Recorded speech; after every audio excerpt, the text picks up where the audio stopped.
ಪಬ್ಗೆ ಏನಕ್ಕೆ ಹೋಗ್ಬೇಕಂತೆ? ಬೇರೆ ಹುಡುಗಿರ ಜೊತೆ ಬೇರೆ ಹುಡುಗರ ಜೊತೆ ನಾನು ಹೋಗ್ಬೇಕಂತೆ, ಹುಡುಗಿರ ಜೊತೆ ಅವನು ಹೋಗ್ತಾನಂತೆ. ಓಕೆ, ಈ ತರ ಅಂದ್ರೆ ನಿಮಗೆ ಡೈರೆಕ್ಟ್ ಆಗಿ ಮಾತಾಡಿದ್ದ ಮೆಸೇಜಸ್? ಡೈರೆಕ್ಟ್ ಆಗಿ ಮಾತಾಡಿದಾನೆ ವಿತ್ ಮೆಸೇಜ್. ನೋಡಿ ಸರ್, ಇನ್ಸ್ಟಾಗ್ರಾಮ್ ಅಲ್ಲಿ ಈ ಹುಡುಗಿನ ನೋಡೋದು ಸರ್. ಮೆಸೇಜ್ ಇದೆ, ದಯವಿಟ್ಟು ಅದು ಲ್ಯಾಬ್ ಕಳ್ಸಿ ಸರ್. ಮೆಸೇಜ್ ನನ್ನ ಮೊಬೈಲ್ ಇಂದ ಹೋಗೈತೆ ಅಂತ ಲ್ಯಾಬ್ ಕಳ್ಸಿ ಸರ್. ಸರ್. ಅವನ ಅಕೌಂಟ್ ಇಂದನೇ ಸರ್ ಬಂದಿರೋದು.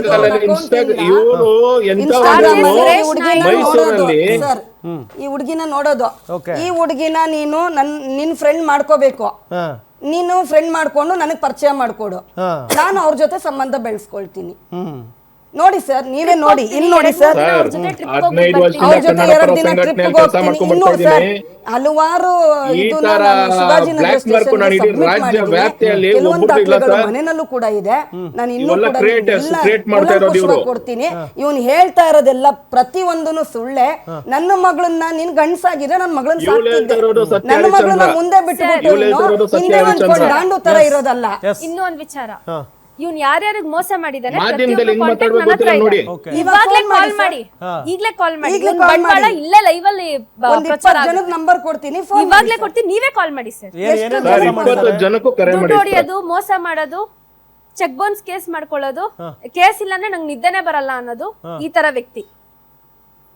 ಇವಾಗ್ಲೇ ನಂಬರ್ ಕೊಡ್ತಾರೆ, ನೀವು ಕಾಲ್ ಮಾಡಿ ಸರ್. ಪ್ರತಿಯೊಬ್ರು ಇವ್ನ ಬಂಡವಾಳನ ಇವಾಗ್ಲೇ 20 ಜನದ್ದು ನೋಡಿ ಮೀಡಿಯಾದಲ್ಲಿ ಎಲ್ಲ. ಅವ್ರು 20 ಜನದ್ದು ನೀವು ತನಿಖೆ ಮಾಡ್ಬೇಕು. 20 ಜನದ್ದು ಸರ್ ತಾವು ತನಿಖೆ ಮಾಡ್ಬೇಕು. 20 ಜನ ಈಗಲೇ ನಂಬರ್ ಕೊಡ್ತೀನಿ, ಗ್ಯಾಂಗ್ ಐತೆ, ಹನಿ ಟ್ರ್ಯಾಪರ್ ಇವರು. ವಿಚಾರ ಮಾಡಿ ಇವ್ರದ್ದು ACP ಅವರೇ ತೆಗ್ಸವ್ರೆ, ಭಾರತಿನಗರ್ ACP ಗೀತಾ ಮೇಡಮ್ ಅವರೇ ತೆಗ್ಸವ್ರೆ, ಆಯ್ತಾ. ಇವ್ರು ಯಾರೋ ಇಂದ್ರಾನಗರ್ ಅಲ್ಲಿ ಒಂದು ಪುಷ್ಪ ಅಂತ ಒಂದು ಮಹಿಳಾ ಜೊತೆ ಸಂಪರ್ಕ ಮಾಡ್ಕೊಂಡು ಎಮ್ಮ, ಮತ್ತೆ ಅವ್ನು ಯಾರೋ ಒಬ್ಬ ನನ್ನ ಜೊತೆ ಇದ್ದ ಬೌನ್ಸರ್ ಆಗಿ ಮಲ್ಲೇಶ್ ಅಂತ, ಇವರೆಲ್ಲ ಒಂದು ಟೀಮ್ ಮಾಡ್ಕೊಂಡು ನನ್ನ ಮೇಲೆ ಇಲ್ದಿರ ಪಲ್ದಿರ ಆರೋಪಗಳು ಆಗ್ತಾ ಇದಾರೆ ಸರ್. ಅದೇನೈತೆ ತನಿಖೆ ಮಾಡಿ. ಏನ್ ಆಶ್ಚರ್ಯ ಆಗ್ತಿದೆ ಗೊತ್ತಾ, ಒಬ್ಬ ಗಂಡ ಆಗಿ ತನ್ನ ಹೆಂಡತಿನ ಇನ್ನೊಬ್ಬರ ಜೊತೆಗೆ ಹೋಗು, ಅವ್ರ ಜೊತೆಗೆ ಮಲ್ಕೋ ಅಂತೆಲ್ಲ ಹೇಳ್ತಾರೆ ಅಂತ ಅಂದ್ರೆ ನಿಜಕ್ಕೂ ಆಶ್ಚರ್ಯ ಆಗ್ತಾ ಇದೆ ಸುರೇಶ್ ಅವರೇ. ಅವ್ರು ಹೇಳೋರು ಹೇಳ್ತಾರೆ, ತನಿಖೆ ಮಾಡ್ಲಿ. ಇವಾಗ ನಾನು 100 ಹೇಳ್ತೀನಿ, ಸತ್ಯ ತನಿಖೆ ಮಾಡಿ ಸರ್. ಮೆಸೇಜಸ್ ಎಲ್ಲ ಸ್ಕ್ರೀನ್ ಶಾಟ್ ನೀವು ಮಾಡಿದ್ದು ಆಯ್ತು, ಲ್ಯಾಬ್ ಕಲ್ಸಿ ಸರ್. ನನ್ನ ಮೊಬೈಲ್ ಇಂದ ಬಂದೈತೆ, ಲ್ಯಾಬ್ ಕಲ್ಸಿ ಸರ್ ತಾವು. ಅವ್ರು ಅವಾಗ್ಲೂ ಒಂದ್ ಮಾಧ್ಯಮದಲ್ಲಿ ಹೇಳಿದ್ರು, ಅವನು 1 ವರ್ಷದಿಂದ ಮಗುನ್ ಬಂದ್ ನೋಡ್ತಾ ಇಲ್ಲ ಅಂತ, ಬಟ್ ನನ್ನ ಅಕೌಂಟ್ ಡೀಟೇಲ್ಸ್ ಕಳಿಸ್ತೀನಿ, ನಾನು ಎಷ್ಟು ಅಮೌಂಟ್ ಕಳ್ಸಿದೀನಿ ಅಂತ ಅವ್ರು ಹೇಳೋದೆಲ್ಲ ಸುಳ್ಳು. ನೋಡ್ತಾ ಇಲ್ಲ ಅಂತ ನಾವು ಹೇಳೇ ಇಲ್ಲ ಸರ್. ಬಂದಾಗೆಲ್ಲ ಜಗಳನೇ. ಇನ್ನೊಂದು ವಿಚಾರ, ನಮ್ ಜೊತೆ ಜೀವನನೇ ಮಾಡಲ್ಲ ಅಂದ್ರೆ ನಾನು ಹೆಂಗ್ ದುಡ್ಡು ಕೊಡ್ಲಿ ನಿನಗೆ? ನೀನ್ 11 ತಿಂಗಳಿಂದ ಹೆಂಡತಿ ಗಂಡನ್ ಪಾಡಿಗೆ ಗಂಡ ಇದ್ರೆ ನಾನ್ ಯಾಕೆ ನಿನಗೆ ದುಡ್ಡು ಕೊಡ್ಬೇಕು? ಈ ತರ ವ್ಯಕ್ತಿ ಇವನು. ಪ್ರತಿ ಸಲ ಬಂದಾಗ್ಲೂ ಸರ್ ಚಾಕ್ಲೇಟ್ ಆಸೆ ಬಂದಿರೋರು. ಒಂದ್ ವಿಷಯ ಹೇಳ್ತೀನಿ ಕೇಳಿ, ಇದೇ 1 ವಾರಕ್ಕೆ ಮುಂಚೆನು, ಒಂದ್ 15 ದಿವಸಕ್ಕೆ ಮುಂಚೆನು ಸೋಡಾ ಫ್ಯಾಕ್ಟರಿಯಲ್ಲಿ ಊಟ ಕೊಡ್ತಿದೀವಿ. ಹಲವಾರು ಒಳ್ಳೆ ಹೋಟೆಲ್ ಕರ್ಕೊಂಡು ಹೋಗಿದ್ದೀನಿ, ಟೋಟಲ್ ಇವ್ರ ಫ್ಯಾಮಿಲಿನ. ಮತ್ತೆ ಎಂಪೈರ್ ಹೋಟೆಲ್ಗೆ ಟೋಟಲ್ ಇವ್ರ ಫ್ಯಾಮಿಲಿನ ಕರ್ಕೊಂಡು ಹೋಗಿದ್ದೀನಿ. ನಾನು ಕೆಟ್ಟವನಲ್ಲ, ಏನಕ್ಕೆ ಸರ್ ನನ್ನ ಜೊತೆ ಬರ್ಬೇಕಾಗಿತ್ತು? ಹೋಟೆಲ್ಗೆ ಕರ್ಕೊಂಡು ಹೋಗೋದು ಸಹಜ. ಏನಕ್ಕೆ ಬರ್ಬೇಕಾಗಿತ್ತು ನನ್ನ ಜೊತೆ? ಇವನೇನ್ ಸ್ಪೆಷಲ್ ಆಗಿ ಕರ್ಕೊಂಡು ಹೋಗಿಲ್ಲ. ಇವರು ನಾನು ದುಡ್ಡು ಕೊಡ್ಬೇಕು, ದುಡ್ಡು ಕೊಟ್ಟಿಲ್ಲ ಅಂದ್ರೆ ಇವರು ಇದಕ್ಕೂ ಅದಕ್ಕೂ ಏನ್ ಸರ್ ಸಂಬಂಧ? ಇವಾಗ ಅವನೇನ್ ಹೇಳ್ತಾ ಇರೋದು, 20 ಜನದ ನಂಬರ್ನ ನಾನ್ ಕೊಡ್ತೀನಿ, ನೀವು ತನಿಖೆ ಮಾಡ್ಬೇಕು ಅಂತ ಹೇಳಿದಾರಲ್ವಾ ಸರ್? ನೀವು ತನಿಖೆ ಮಾಡ್ತಾ ಹೋಗಿ. ನಾನ್ ನಂಬರ್ ಎಷ್ಟು ಜನಕ್ಕೆ ಚೀಟ್ ಮಾಡಿದಾನೆ, ಎಷ್ಟು ಜನಕ್ಕೆ ಹೊಡೆದಿದ್ದಾನೆ, ಎಷ್ಟು ಜನಕ್ಕೆ 420 ಕೆಲಸ ಮಾಡಿದಾನೆ ಇವನು, ಪ್ರತಿ ಒಂದು ದಾಖಲೆ ಸಮೇತ ನಾನ್ ಕೊಡ್ತೀನಿ ಸರ್. ನೀವು ಕೇಳ್ತಾ ಹೋಗಿ.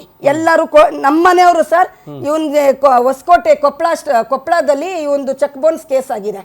ಆ ಕೇಸಲ್ಲೂ ಕೂಡ ಅರೆಸ್ಟ್ ನಮ್ಮನೆಯವ್ರ ಸಿಗ್ನೇಚರ್ ಹಾಕಿದ್ದಾರೆ ಸರ್. ನಮ್ಮನೆಯವ್ರ ಸಿಗ್ನೇಚರ್ ಹಾಕಿದ್ದಾರೆ, ನನ್ನ ಮಗನ ಸಮಾನ ಅಂತ ಹೇಳಿ. ಇವನಿಗೆ ಬೆಲೆ ಇಲ್ವಾ? ಮೇಲೆ ಸಾಕಷ್ಟು ಒಂದ್ ನಿಮಿಷ ನಾನು ಹೇಳ್ತೀನಿ ಕೇಳಿ ಸರ್, ದಯವಿಟ್ಟು ಕೇಳಿ. ಹೇಳಿ. ಮಹೇಶ್ ಅನ್ನೋನ್ನ ಬಂದ್ಬಿಟ್ಟು ಹನಿ ಟ್ರ್ಯಾಪ್ ಮಾಡಿ 2 ಲಕ್ಷ ರೂಪಾಯಿ ಸೆಟಲ್ಮೆಂಟ್ ಮಾಡ್ಕೊಂಡಿದ್ದಾಳೆ ಇವಳು. ಏಯ್ ಥೂ ನಿನ್ ಜನ್ಮಕ್ಕೆ. ಹನಿ ಟ್ರಾಪ್ ಅದು ಕೂಡ ನಮ್ಮ ಹತ್ರ ಇದಿದೆ ಸರ್. ಆಯ್ತಾ, ಹನಿ ಟ್ರಾಪ್ ತಗೊಳ್ಳಿ ಸರ್ ಡೀಟೇಲ್ಸ್ ಏನಾಯ್ತು ಕರ್ಸಿ ಸರ್ ಮಹೇಶ್ ನ ಪಾಪ. ಮೈಸೂರು ಕಡೆ ನಿಮ್ ಚಾನೆಲ್ ನ ಪ್ರಚಾರ ಮಾಡಿ ಮೈಸೂರಲ್ಲಿ ಮೋಸ ಮಾಡಿ ಬಂದಿರೋರು ನಾನು ನಿಮಗೆ ಕೊಡ್ತೀನಿ ಸರ್. ಏನ್ ಹಂಗೆ ಹೇಳ್ತಿದಾರೆ ಹನಿ ಟ್ರಾಪ್ ಮಾಡಿದಾರೆ? ಒಂದ್ ನಿಮಿಷ ಸರ್, ಒಂದ್ ನಿಮಿಷ. ಮೈಸೂರಲ್ಲಿ ಇವರು 1.5 ಕೋಟಿ ಮೋಸ ಮಾಡಿ ಬಂದಿರೋ ಫ್ಯಾಮಿಲಿ. ಹೌದು ಸರ್, ಒಂದ್ ನಿಮಿಷ ಇರು, ಒಂದ್ ನಿಮಿಷ ಏನ್ ಹನಿ ಟ್ರಾಪ್ ಅದು ಅವ್ರಿಗೆ ಇರಿ ಸರ್, ನಾನು ಹೇಳ್ತೀನಿ ಕೇಳಿ. ಮಹೇಶ್ KS ಅನ್ನೋನು ಒಬ್ಬ ನನಗೆ ಫೇಸ್ಬುಕ್ ಅಲ್ಲಿ ಮೆಸೇಜ್ ಮಾಡ್ತಾ ಹೋಗ್ತಿರ್ತಾನೆ.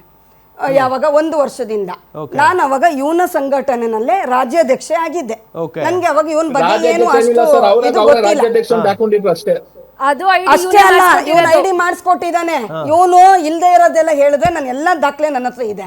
ಇವನು ಸುಳ್ಳು ಅಪಪ್ರಚಾರ ಮಾಡಿದ್ರೆ ನಾನು ಅದಕ್ಕೆ ಒಪ್ಕೊಳ್ಳಲ್ಲ. ಆಯ್ತಾ ಸರ್? ಮಹೇಶ್ KS ಅನ್ನೋನು ಏನ್ ಮಾಡ್ದ ಸರ್, ಪ್ರತಿ ಒಂದೂ ನನಗೆ ಮೆಸೇಜ್ ಮಾಡ್ತಾ ಬಂದ ಸರ್. ಆಮೇಲೆ ಅವನು ಏನೋ ಒಂಥರ ಪ್ರಪೋಸ್ ಮಾಡೋ ತರದಲ್ಲಿ ನನ್ನ ಕೇಳ್ದ. ನಾನು ಹೇಳ್ದೆ, ನಾವು ಆ ಥರ ಕ್ಯಾಟಗರಿ ಅಲ್ಲಪ್ಪ, ನೀನು ನನ್ನ ಹತ್ರ ಈ ಥರ ಎಲ್ಲ ಮಾತಾಡಂಗಿದ್ರೆ ನನಗೆ ಮಾತಾಡಬೇಡ ಅಂತ ಹೇಳಿ ನಾನು ಅವನಿಗೆ ಸ್ಟ್ರಿಕ್ಟ್ ಮಾಡಿದ್ದೆ. ಸ್ಟ್ರಿಕ್ಟ್ ಮಾಡಿದ ನಂತರನೂ ಸರ್ ಅವನು ಒಂದು ದಿನ ಅವ್ರ ವೈಫ್ ಇಲ್ಲ ಅಂತ ಹೇಳಿ ಏನಂತಾರೆ, ಮಳೆ ಬರ್ತಾ ಇದೆ, ನೀವು ಬನ್ನಿ, ಮಲ್ಗೆ ಹೂ ಆರಿಸ್ತೀನಿ, ಜೇನುತುಪ್ಪ ತರಿಸಿ, ಅದು ಇದು ಅಂತ ಏನೇನೇನೋ ಮೆಸೇಜ್ ಮಾಡಿದೆ ಸರ್. ಮೆಸೇಜ್ ಮಾಡಿದಾಗ ನಾನು ಅವನಿಗೆ ವಾರ್ನಿಂಗ್ ಕೊಟ್ಟೆ. ಏನಂತ, ಸರ್ ಇವನು ಫ್ರೆಂಡ್ ಒಬ್ಬ ಇದ್ದಾನೆ, ಪುಟ್ಟಸ್ವಾಮಿ ಅಂತ ಒಬ್ರಿದ್ದಾರೆ. ಆ ಪುಟ್ಟಸ್ವಾಮಿ ಅನ್ನೋರು ಪ್ರೆಸ್ಸಿನವರು. ಆಯ್ತಾ, ಅವ್ರೇನ್ ಮಾಡಿದ್ರು ಸರ್, ಹಿಂಗ ಆಗ್ಬಿಟ್ಟಿದೆ ಅಂತ ಹೇಳಿದಾಗ ಸರ್, ಇದು ಕೂಡ ನನ್ನ ಹತ್ರ ರೆಕಾರ್ಡಿಂಗ್ ಇದೆ. ಆಯ್ತಾ, ಅವ್ರೇನ್ ಹೇಳಿದ್ರು, ಏನಪ್ಪ ನಿನ್ ವಯಸ್ಸೇನು, ಆ ಎಮ್ಮನ್ ವಯಸ್ಸೇನು, ಆ ಎಮ್ಮಂಗ್ ಮೊಮ್ಮಗಳಿದ್ದಾಳೆ ಕಣಯ್ಯ, ನಿನ್ ಮಗಂಗೆ ಮದ್ವೆ ಮಾಡೋ ಟೈಮ್ಗೆ ನಿನಗ್ ಲವ್ ಬೇಕೇನಯ್ಯ ಅಂತ, ನಿನ್ನ ಹಂಗ್ ಮಾಡ್ಬಿಡ್ತೀನಿ, ನಿನ್ಗೆ ಡಿಫಾರ್ಮೇಶನ್ ಕೇಸ್ ಹಾಕ್ತೀನಿ ಅಂತ ಅವರು ಸ್ವಲ್ಪ ಹೆದರ್ಸಿದ್ರು ಸರ್. ಅವ್ರು ಹೆದರ್ಸ್ದಾಗ ಏನಾಯ್ತು, ಅವನು ಹೋಗ್ಬಿಟ್ಟು ಹೆದರ್ಕೊಂಡು ಜ್ಞಾನಭಾರತಿ ಸ್ಟೇಷನ್ ಅಲ್ಲಿ ಕಂಪ್ಲೇಂಟ್ ಕೊಟ್ಟ ಸರ್. ಕಂಪ್ಲೇಂಟ್ ಕೊಟ್ಟಾದ್ಮೇಲೆ ಸ್ಟೇಷನ್ ಇಂದ ನನಗೆ ಕಾಲ್ ಮಾಡಿದ್ರು ಈ ತರ ಅಂತ ಹೇಳಿ. ನಾನು ಕೂಡ ಆಪೋಸಿಟ್ ಆಗಿ ಕಂಪ್ಲೇಂಟ್ ಕೊಟ್ಟೆ ಸರ್. ಕಂಪ್ಲೇಂಟ್ ಕೊಟ್ಟಾದ್ಮೇಲೆ ಸರ್ ಅವನು ಬಂದ ಸ್ಟೇಷನ್ಗೆ. ಇನ್ಸ್ಪೆಕ್ಟರ್ ಮುಂದೆನೆ ಸರ್ ಆ ಎಮ್ಮಂದ್ ಏನೂ ತಪ್ಪಿಲ್ಲ, ನಾನೇ ಅವ್ರನ್ನ ಪ್ರಪೋಸ್ ಮಾಡಿದ್ದು, ನನ್ ತಪ್ಪಾಯ್ತು ಸರ್ ಬಿಟ್ಟು ಬಿಡಿ ಅಂತ ಹೇಳಿದಾಗ ನಾನು ಕ್ಷಮೆ ಯಾಚಿಸಕ್ಕೆ ಹೋದ್ರೆ ಇವನು ನೀವ್ ಹಂಗೆ ಬಿಡಬೇಡಿ, ಸೆಟಲ್ಮೆಂಟ್ ಮಾಡ್ಕೊಳ್ಳೋಣ, 2 ಲಕ್ಷ ದುಡ್ಡು ನಾನು ಅವನಿಗೆ ವಸೂಲಿ ಮಾಡ್ತೀನಿ ಅವನ್ನ ಅಂತ ಹೇಳಿ ಅವರ ರಿಲೇಷನ್ ಒಬ್ರನ್ನ ಕರ್ಸಿ ಸರ್ ಅವ್ರ ಹತ್ರ ಮಾತಾಡಿ ಇವನು 1 ಲಕ್ಷ ಸುರೇಶ್ ನಾಯ್ಡು ಅವ್ರು ನನಗೆ ಹೇಳಿದ್ದು. ನಾನು ಮಾತಾಡಿದ್ದೀನಿ, 1 ನಿಮಿಷ, ಯಾರ ಹತ್ರ ಮಾತಾಡಿದ್ದೀನಿ, ನಾನು ಹೇಳ್ತೀನಕ್ಕೆ ಇವ್ರು ಹೇಳ್ತೀನಕ್ಕೆ ರೆಡಿ ಇದ್ದಾರೆ. ಹಂಗಾದ್ರೆ ಹೇಳ್ತಿನ್ನೋದಲ್ಲ ಸರ್, 1 ನಿಮಿಷ ಸರ್. ಆ 1,75,000 ರೂಪಾಯಿ ದುಡ್ಡನ್ನ ಸರ್ ಡಿಡಿ ನನ್ನ ಹೆಸರಿಗೆ ಬಂತು, ನನ್ನ ಹೆಸರಿಗೆ ಡಿಡಿ ತಗೊಂಡ್ಬಂದ್ರು. ಯಾಕಂದ್ರೆ ಇರಪ್ಪ ಇರು, ನೀನು ಸುಳ್ಳು ಮಾಹಿತಿಗಳು ಕೊಟ್ಟು ನೋಡಿ ಸರ್, ಎಷ್ಟು ಸುಳ್ಳು ಹೇಳ್ತಾರೆ. ಈಗ ಸರ್ ಒಂದ್ ಹೆಣ್ಣಿಗೆ ತೊಂದರೆ ಆಗಿದೆ ಅಂದಾಗ ಮೇಡಮ್ ನನ್ ಗಂಡ ಆತರ ಇಲ್ಲ, ಅವರು ಬ್ಯಾಂಕ್ ಮ್ಯಾನೇಜರ್, ಅವ್ರ ವೈಫ್ ಕೂಡ. ಸರಿ, ನಾನು ನಿಮ್ ಮಿಸ್ಸಸ್ ಕೂಡ ಹಿಂಗ್ ಕೇಳ್ತಾ ಇದಾರಲ್ಲ, ಬಿಟ್ಬಿಡೋಣ ಬಿಡಿ ಅಂತ ಹೇಳಿದ್ರೆ, ಈ ನನ್ ಮಗ ನಾನು ಅವ್ರ ಹತ್ರ ದುಡ್ಡು ವಸೂಲಿ ಮಾಡ್ತೀನಿ ಅಂತ ಹೇಳಿ ಹೇಮಂತ್ ಅಂತ ಸರ್, ಹೇಮಂತ್ ನಿಂಬಾಳ್ಕರ್ ಅಂತ ಇನ್ಸ್ಪೆಕ್ಟ್ರು, ಇವ್ರಿಗೆ ಪರಿಚಯ ಇದ್ದವರು, ಅವ್ರಿಗೆ ಫೋನ್ ಮಾಡಿ ಆ ಸ್ಟೇಷನ್ ಇಂದ ಜ್ಞಾನಭಾರತಿ ಸ್ಟೇಷನ್ ಫೋನ್ ಮಾಡಿಸಿ ಅಲ್ಲಿ ರವಿ ಅನ್ನೋರ್ನ ಇನ್ಸ್ಪೆಕ್ಟರ್ನ ಇದು ಮಾಡ್ಕೊಂಡು ಸಮಥಿಂಗ್ ಏನೋ ಮಾತಾಡ್ಕೊಂಡು ಅವರು ಎಲ್ಲ ಏನೇನ್ ಮಾತಾಡಿ ಇವ್ರನ್ನ ಜಗದೀಶ್ ಅಂತ ಅಂದ್ಬಿಟ್ಟು ಸಬ್ ಇನ್ಸ್ಪೆಕ್ಟರ್ ಆಗಿದ್ದಾರೆ ಅವ್ರು ಇವತ್ತು ಗಾಂಧಿ ನಗರ ಸ್ಟೇಷನ್ ಅಲ್ಲಿ. ಅವ್ರನ್ನ ಇವನು ಹೋಟೆಲಿಗೆ ಕರ್ಸಿ ಏನಾರು ಮಾಡಿಸ್ಕೊಡಕ್ ಆಗುತ್ತಾ ಅಂತ ಕೇಳಿ ಅವ್ರು ನಾನು ಸಬ್ ಇನ್ಸ್ಪೆಕ್ಟರ್ ಆಗೋ ಚಾನ್ಸಸ್ ಅಪ್ಪ, ನಾನು ಇದಕ್ಕೆಲ್ಲ ಬರಲ್ಲ ಅಂತ ಹೇಳಿ ಇವನು ಮಾತಾಡಿ ಸರ್ ನನ್ನ ಹೆಸರಿಗೆ ಅವರು 1,75,000 ಡಿಡಿ ತಗೊಂಡ್ಬಂದ್ರಲ್ಲ. 1,75,000 ಇವನು ಎಷ್ಟು ತಗೊಂಡಿದ್ದಾನೆ ಕೇಳಿ ಸರ್. 50,000 ರೂಪಾಯಿ ನನಗ್ ಕೊಟ್ಬಿಟ್ಟು 1,25,000 ಇವನ್ ತಗೊಂಡ್ಬಿಟ್ಟು 50,000 ಎಂಜಾಯ್, ನೀವ್ ಹಂಗೆ ಬಿಟ್ಬಿಟ್ಟಿದ್ರೆ ಇದು ಸಿಗ್ತಾ ಇರ್ಲಿಲ್ಲ ಮಡಿಕೋಳಿ ಅಂತ ಅವ್ನ್ ಕೊಟ್ನಲ್ಲ, ಇದು ನ್ಯಾಯನ ಸರ್? ಇವನ್ ಮಾಡಿದ್ದು ನ್ಯಾಯನ ಧರ್ಮನ? ಯಾರು ಸರ್ ಮಾಡಿದ್ರು ಇದಕ್ಕೆ ಹನಿ ಟ್ರಾಪ್ ಅಂತ ನನ್ನ ಇಟ್ಕೊಂಡ. ಆಮೇಲೆ ಸರ್ ನನ್ನ ಮಗಳು ಇವನ್ ಜೊತೆ ಬಾಳ್ಬೇಕು ಅಂತ ಹೇಳಿದ್ರೆ ಒಬ್ಬ ಮನೆ ಓನರ್ ಒಬ್ಬ ಇದ್ದಾನೆ, ಇವನು ಮಾಡಿರೋದು ಒಂದೊಂದು ಹಲ್ಕ ಕೆಲಸಗಳಲ್ಲ. ಜನಾರ್ದನ್ ಅಂತ ಒಬ್ಬ ಓನರ್ ಸರ್, ಎಲ್ಲಿ ಇವನು ಇದ್ರಲ್ಲಿ ಸಂಘಟನೆ ಆಫೀಸ್ ಮಾಡಿದ್ದಾನೆ, ಅದ್ರ ಹತ್ತಿರದಲ್ಲೇನೆ ಅವನು ಒಂದು ಮನೆ, ಅವನು ಒಂದು ತುಂಬ ಕೋಟಿಗೆಲ್ಲ ಬಾಳ್ತಾನಂತೆ ಸರ್.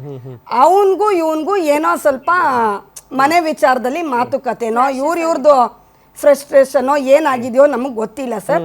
ಇವನು ನಿಮ್ಮ ಮಗಳನ್ನ ನಾನು ಇಲ್ಲಿ ಇಟ್ಕೋಬೇಕು ಅಂತ ಹೇಳಿದ್ರೆ ನೀವು ನನಗೊಂದು ಸಹಾಯ ಮಾಡಬೇಕು, ನೀವು ಅರೇಂಜ್ಮೆಂಟ್ ಮಾಡಿದಾನೆ ಅವನು ಅಂತ ಹೇಳಿ ನೀವು ಕಂಪ್ಲೇಂಟ್ ಕೊಟ್ರೆ ನಾನು ನಿಮ್ಗೆ ಇರ್ತೀನಿ, ಇಲ್ಲ ಅಂತಾನೆ ನಿಮ್ಮ ಮಗಳನ್ನ ಬಿಟ್ಬಿಡ್ತೀನಿ. ಇದು ಕೂಡ ನನ್ನ ಹತ್ರ ರೆಕಾರ್ಡಿಂಗ್ ಇದೆ.